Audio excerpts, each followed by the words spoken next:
Good morning students. आप लोगों को 17A तक पढ़ा दिया गया था, जिसमें जैसे जैसे समय मिलता गया है वैसे वैसे आप लोगों को वीडियोस जो है वो भेजते हम चले गए हैं। अब इसमें थोड़ा सा आप लोगों को ध्यान ये देना है कि 17B जो है वो आपको लिखा है कि किसी समबाहु त्रिभुज के भुजा की लंबाई x सेंटीमीटर है और त्रिभुज की भुजा और परिमाप के संबंध का ग्राफ कीजिए। ठीक है, यानी आपको भुजा दिया हुआ है x, ठीक है, और समबाहु त्रिभुज का परिमाप के लिए और भुजा के लिए एक ग्राफ खींचना है। तो आपको मैं बताना चाहूँगा कि मान लिया दिया हुआ है कि समबाहु त्रिभुज की भुजा x है, तो परिमाप बराबर सूत्र होता है 3 गुणे भुजा। ठीक है, यानी 3 और भुजा का मान x है तो यहाँ भुजा रख दो, यानी x रख दो, तो 3x हुआ ना, तो ये x हो गया और ये 3x हो गया। यानी एक आपको जब भी किसी भी चीज़ का जब ग्राफ खींचना हो तो एक सारणी बनानी पड़ती है। तो एक सारणी में लिखेंगे यहाँ भुजा और नीचे लिखेंगे परिमाप। तो भुजा कितना था, x था, तो परिमाप कितना प्राप्त हुआ था, 3x प्राप्त हुआ था। ठीक है, यहाँ समझ गए होंगे। अब हमें क्या करना होता है, x का अलग अलग कई मान लेने पड़ते हैं। तो अगर मैं 0 लेता हूँ इसका मान, तो 0, x का मान 0, तो यहाँ भी x का मान 0 होगा, तो 0 का 3 में गुणा हुआ तो 0 हो गया। उसी प्रकार अगर x का मान 1 लिया मैंने, तो यहाँ भी x का मान 1 रखोगे, तो 3 का गुणा 1 में करोगे तो 3 एकम 3 हो जाएगा। उसी तरह अगर x का मान 2 लिया तो 2 यहाँ रखना पड़ेगा, तो 2 तिहाई 6 हो जाएगा। उसी तरह अगर x का मान 3 लिया तो यहाँ भी 3 रखोगे तो 3 त्रिके 9, यानी इसका परिमाप जो होगा 9 होगा। अगर x बराबर 4 लिया तो यहाँ 4 रखोगे तो 4 तिहाई 12। अब ये समझ में आपको आ गया होगा। अब बात आता है कि हमको एक जो है ये नहीं है, कुछ भी ये नहीं है। आप एक ग्राफ पेपर खरीद कर उसमें कई लाइनें बनी होती है, ऊर्ध्वाधर और क्षैतिज लाइनें। तो जो मोटी मोटी लाइनें होती हैं उसमें एक लाइन ऐसे भुज का खींचेंगे x अक्ष के लिए। ठीक है, x अक्ष हो गया और ये हो गया आपका y अक्ष। ओके, अब क्या करना है, यहाँ लाइन से नीचे भुजा लिख दीजिएगा और इस लाइन पर परिमाप लिख दीजिएगा। ठीक, और उसके बाद 1 सेंटीमीटर पर 1, फिर 2, फिर 3, 4, 5, 6 ऐसे कर लीजिएगा। अब देखिए यहाँ 0 है, 3 है, 6 है, 9 है, 12 है, यानी ये सभी संख्याएं 3 से क्या होने वाली हैं, कटने वाली हैं। तो आप एक काम करिएगा कि 1 सेंटीमीटर की जगह आप 3 ले लेना, फिर 3 के बाद 6, 6 के बाद 9, 9 3 12, 3 15, 3 18, 3 21, ऐसे आप लोग कर लीजिएगा। ध्यान रहे यहाँ पैमाना लिखना होता है, तो x अक्ष पर 1 सेंटीमीटर बराबर 1, ठीक है, 1 सेंटीमीटर। तो यहाँ भुजा किस में, सेंटीमीटर में हो गया, तो परिमाप भी किस में होगा, सेंटीमीटर में होगा। ठीक है ना, तो यहाँ पर लिखे हैं x अक्ष पर 1 सेंटीमीटर, 1 सेंटीमीटर बराबर 1 सेंटीमीटर, लेकिन y अक्ष पर 1 सेंटीमीटर बराबर कितना, 3 सेंटीमीटर, ऐसा लिखिएगा। अब देखिए पहला बिंदु होगा आपका 0 0, यानी 0 0, ये बिंदु जो होता है ना वो 0 0 कहा जाता है, मूल बिंदु कहलाता है।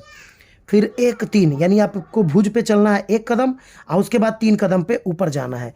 फिर 2 कदम जाना है, यहाँ से यहाँ 2 कदम, 2 के बाद 6 कदम ऊपर जाना है, ऊपर मतलब यहाँ पर, तो 6 के सीध में हम आए हैं। फिर 3 कदम जाएंगे और 9 कदम ऊपर चले जाएंगे, तो 3 कदम यहाँ पहुँचे और 9 कदम यहाँ पहुँच गए, 9 के सीध में, तो ये 3 9 हो गया।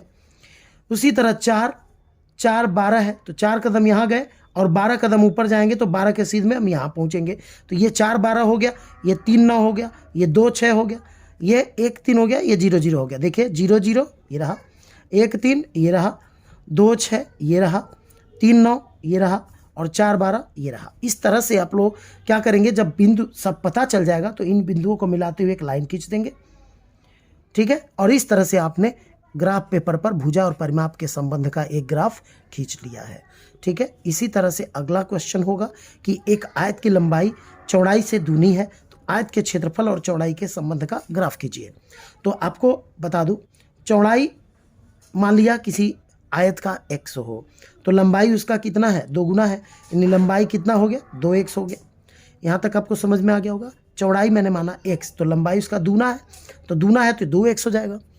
आयत का बोला है, क्षेत्रफल की बात कर रहा है, तो क्षेत्रफल बराबर लंबाई गुणे चौड़ाई, तो लंबाई आपने कितना माना था, 2x, वहाँ पुटअप कर दीजिए, और चौड़ाई आपका x है तो वो वहाँ रख दीजिए, तो 2x का गुणा होगा x में, तो 2x स्क्वायर, ये सही से लिख दे रहा हूँ, 2x स्क्वायर। ठीक है, अब देखिए कैसे करना है, यानी आपको किसका किसका मतलब ग्राफ खींचना है, आपको खींचना है क्षेत्रफल का और चौड़ाई का। ध्यान रहे, क्षेत्रफल का और चौड़ाई का। तो मुझे इसी तरह से एक सारणी बनानी पड़ती है, यानी एक जगह लिख दूंगा चौड़ाई और नीचे लिख दूंगा क्षेत्रफल। अब पलट के दिखाता हूँ, देखिए।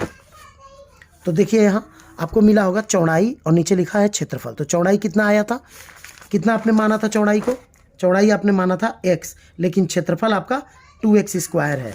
तो अब इसको कर लीजिए, तो यानी यहाँ पे लिखेंगे x और यहाँ लिखेंगे 2x²। अब x का कोई वैल्यू लेते हैं, मान लीजिए 0 ले लिया, तो 0 यहाँ भी रखेंगे तो 0 का वर्ग 0 और दूना करेंगे तो भी 0 आएगा। अब देखिए x का मान 1 लिया तो यहाँ भी 1 रखेंगे तो 2 गुणे 1 का वर्ग। ऐसे मैं यहाँ पर कोई एक रफ कॉपी में करके दिखाता हूँ। देखिए जैसे मान लो कि अगर x का मान 1 है तो 2x² बराबर कितना होगा? तो x बराबर क्या लिया आपने? 1। तो 2x² बराबर क्या हुआ? 2 गुणे 1 का वर्ग, यानी 2 गुणे 1 गुणे 1 यानी 2। यानी अगर x का मान 1 है तो 2x² का मान कितना आ रहा है? 2 आ रहा है। तो मैंने लिखा है 1 2। इसी प्रकार अगर x का मान 2 लिया तो 2x² बराबर क्या आएगा? अब उसको देखिए, अगर x का मान मैंने 2 लिया तो 2x² बराबर 2 गुणे x का मान कितना है? 2, यानी 2 का वर्ग, यानी 2 गुणे 2 गुणे 2 गुणे 2 गुणे 2 यानी 8 आएगा। तो देखिए मैंने लिखा होगा 8, ठीक है। इसी प्रकार अगर x का मान मैंने 3 ले लिया, ठीक है, तो यहाँ भी 3 का वर्ग हो जाएगा, यानी 3 गुणे 3 हो जाएगा। तो 3 3 के 9 दूना 18। तो देखिए यहाँ 18 लिखा होगा। अब आपको क्या करना है, जैसे ये 2 है, 8 है, 18 है, तो ऐसे आपको बहुत टाइम लगेगा इस पर दर्शाने के लिए, इस 18 को। इसलिए हमने कम दूरी में ज़्यादा का पैमाना ले लिया है। अब उसको कैसे करना है वो समझिए आप सब। तो एक लाइन आपका होता है x अक्ष, मैंने पहले भी बताया, और एक लाइन होता है y अक्ष, ठीक है। चौड़ाई को हम नीचे दर्शा दे रहे हैं, जो ठीक है, चौड़ाई को हमने कहाँ दर्शा दिया? नीचे दर्शा दिया। इसको मैं थोड़ा सा हाइड कर देता हूँ, नहीं तो आप लोगों से गलती हो जाएगी। इसको मैं हाइड कर दे रहा हूँ, ठीक है।